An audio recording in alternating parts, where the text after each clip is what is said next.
മുഖ്യമന്ത്രി തന്നെ പിന്നീട് പറഞ്ഞതുപോലെ ഈ കേരളത്തിലെ മുഖ്യമന്ത്രിയെയും ജയിലടക്കാനുള്ള ഒരു രഹസ്യ നീക്കം അവർ നടത്തിയിരുന്നു. പക്ഷേ അത്ര എളുപ്പമെല്ലാം തോന്നിയിട്ടാണ് ജയിലടക്കാതിരുന്നത്. എന്തു ചെയ്യും എന്ന നിലയാണ്. കേരളത്തിൽ ഡൽഹിയിൽ നിന്ന് വ്യത്യസ്തമായി ഉണ്ടായത് ഈ നീക്കത്തെ കേരളത്തിലെ കോൺഗ്രസ് BJPയോടൊപ്പം പിന്തുണയ്ക്കുകയാണ്.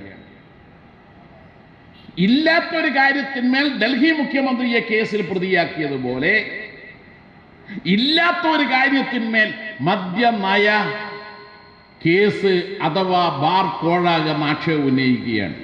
പിന്നീട് ആ വാട്സപ്പിലൂടെ മെസ്സേജ് നൽകിയ അരവിന്ദാക്ഷൻ തന്നെ താൻ അതല്ല ഉദ്ദേശിച്ചത്, താൻ ഉദ്ദേശിച്ചത് ബാർ ഉടമകളുടെ സംഘടനക്ക് ഓഫീസ് കെട്ടിടം പണിയാനുള്ള സംഭാവനയിലേക്ക് എല്ലാവരും സംഭാവന നൽകണം എന്നാണ്. അത് അദ്ദേഹം തന്നെ തിരുത്തി പറഞ്ഞു.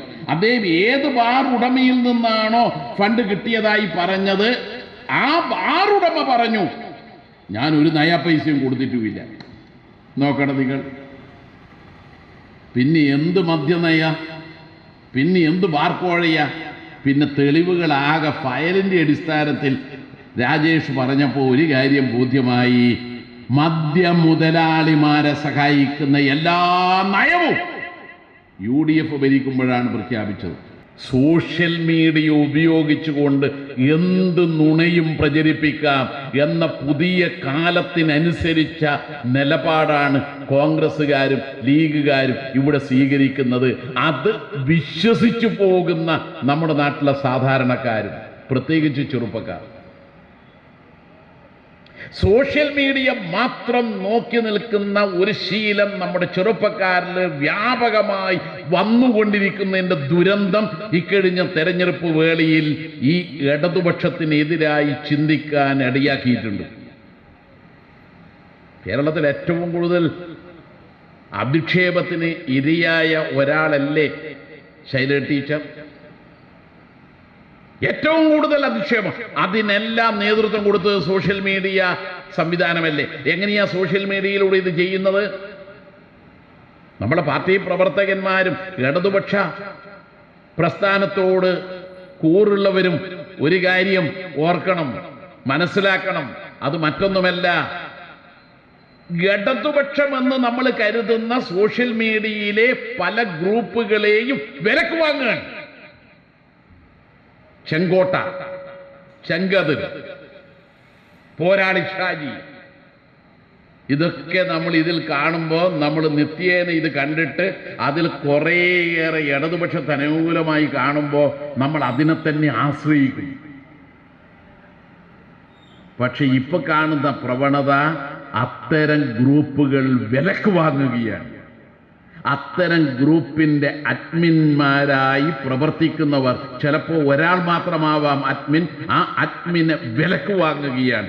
ആ വിലക്ക് വാങ്ങിക്കഴിഞ്ഞാൽ പിന്നെ ആ അഡ്മിൻ നേരത്തെ നടത്തിയതുപോലെയുള്ള കാര്യമല്ല വരുന്നത്. പിന്നെയോ ഇടതുപക്ഷ വിരുദ്ധ, CPM വിരുദ്ധ പോസ്റ്റുകളാണ്. അപ്പൊ നമ്മൾ തന്നെ കരുതും, ഓ ജയരാജന്റെ ഫേസ്ബുക്ക് പേജ് തന്നെയാണല്ലോ ഇത് വന്ന്. അപ്പൊ അത് ശരിയല്ലേ? ഇന്നലെ വരെ ജയരാജന്റെ ഫേസ്ബുക്ക് പേജിൽ ഇടതുപക്ഷ അനുകൂലമായ കാര്യങ്ങളാണ് വന്നത്. ഇന്നിതാ ജയരാജന്റെ ഫേസ്ബുക്ക് പേജിൽ ഇതാ കോൺഗ്രസ് അനുകൂലം, ഷാഫി അനുകൂലം. ഇത് പുതിയ കാലത്ത് നാം നേരിടുന്ന വെല്ലുവിളിയാണ്. നമുക്കാണെങ്കിൽ സോഷ്യൽ മീഡിയ ആയാലും മറ്റു മാധ്യമങ്ങളായാലും നമ്മുടെ എത്തിക്സ് വിട്ട് കളിക്കാൻ പറ്റൂല. നമുക്കുണ്ട് ചില മൂല്യങ്ങൾ, മൂല്യാധിഷ്ഠിത രാഷ്ട്രീയമുണ്ട്. എന്നാൽ ഒരു മൂല്യത്തിനും വില കൽപ്പിക്കാതെ സമൂഹത്തിന്റെ മുമ്പാകെ വലിയ മൂല്യാധിഷ്ഠിത രാഷ്ട്രീയക്കാരാണ് എന്ന് കരുതും വിധത്തിൽ ഇക്കൂട്ടർ ഈ സോഷ്യൽ മീഡിയ വിലക്കെടുത്ത് നടത്തുന്ന പ്രചാരവേലിയാണ് ഇന്ന് നാം നേരിടുന്ന ഒരു പ്രശ്നം.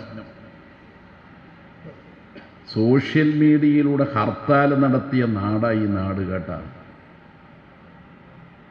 നമ്മളെ വസീഫിൻ്റെ DYFIയും വേണ്ട, യൂത്ത് കോൺഗ്രസും വേണ്ട, യൂത്ത് ലീഗും വേണ്ട, യുവമോർച്ചയും വേണ്ട, ശവമോർച്ചയും വേണ്ട, ഒന്നും വേണ്ട. നമുക്ക് സോഷ്യൽ മീഡിയയിലൂടെ ഹർത്താലും ബന്ദും ആളെയും കൊല്ലാൻ കഴിയും. ഒരിടത്ത് ഒരാളെ കൊല്ലാൻ വേണ്ടിയിട്ടുള്ള നീക്കം നടത്തിയത് മറ്റൊരു കൊലപാതകം നടന്നു എന്ന കള്ളം പ്രചരിപ്പിച്ചിട്ടാണ് സോഷ്യൽ മീഡിയയിലൂടെ. അതുകൊണ്ട് നാം ഇപ്പോൾ ജനാധിപത്യത്തിൻ്റെ ഫോർത്ത് എസ്റ്റേറ്റ് എന്ന് പറയുന്ന മാധ്യമങ്ങൾ, അവരുടെ കൂടെയുള്ള സോഷ്യൽ മീഡിയയ്ക്ക് മറ്റൊരു പ്രത്യേകതയുണ്ട്. ആ പ്രത്യേകത എന്ന് പറയുന്നത് ആ മീഡിയയിൽ പ്രവർത്തിക്കുന്നവർ മീഡിയയുടെ ഉടമകളാണ്. മനോരമയും മാതൃഭൂമിയും പിന്നെ ഏഷ്യാനെറ്റുമെല്ലാം നമ്മൾ കാണുമ്പോൾ ആ ഉടമയുടെ വർഗ താല്പര്യമാണ് അവിടെ കാണുന്നതെങ്കിൽ ഇവിടെ ഉടമ നമ്മളാണ്.